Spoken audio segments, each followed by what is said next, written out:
Let's get back to our discussion that I introduced there on artificial intelligence. There's a lot here after the Apple announcement yesterday. I go to your publication, put up a headline with Elon Musk gets dinged by X after threatening to ban OpenAI-enabled Apple products at Tesla and X and SpaceX. And we'll get to Scarlett Johansson in a moment as well. But what about Musk? I don't know what effect that will have, but he says, you know, I might get rid of Apple at my companies.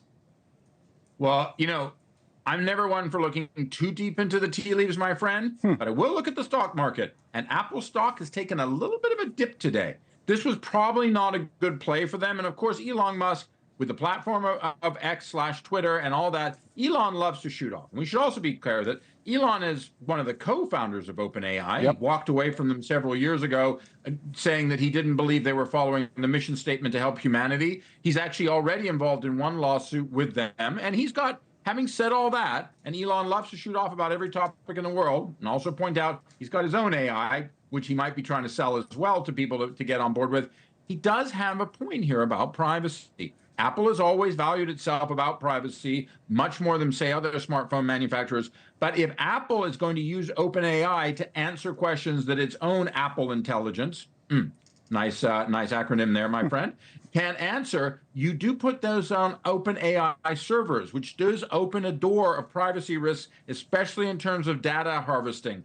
So I think this is some serious questions that Apple actually do have to answer, and they might have a very good answer with some guardrails they've put in place, which they've usually been pretty good with third parties. But this does really raise the stakes of where is AI going to take us, and how much control do we have about that pathway? Yeah, Musk also jumped into the whole business about Scarlett Johansson, this back and forth about whether her voice was essentially ripped off by OpenAI. Back to X and his post on that, he responded to somebody else who was posting about it by saying, exactly. And the post was, remember when Scarlett Johansson told OpenAI not to use her voice, but they cloned it and used it anyway?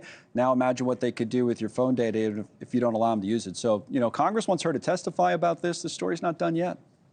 Oh, not at all. I mean, Scarlett was very clear with OpenAI and Sam Altman, and she sent them a letter basically saying, get this off or I will sue you.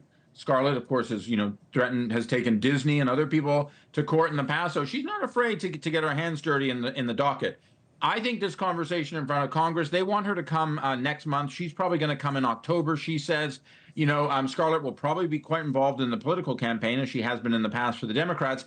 But I do think that she is becoming both the face and the voice of AI and the AI discontent. So this story is not over by any stretch of the imagination. Right. And I think AI, as it evolves just over the past couple of weeks, let alone the past few months or the past few years, the discussion we're having today might be irrelevant with the discussion the Scarlett's going to have in front of Congress in October. No, you might be right about that. I mean, that's kind of the bigger picture debate, right? And Musk on one side, even though he's been involved, as you said, in launching companies like OpenAI, now he's, against what they're doing, and he's more on the side of, well, let's be careful here. This could essentially, the robots could take over. He's kind of on that side. And then you get other people saying, no, this is going to make us much more efficient. It's going to make society better. And what about your own sense of where all this is going in the short term?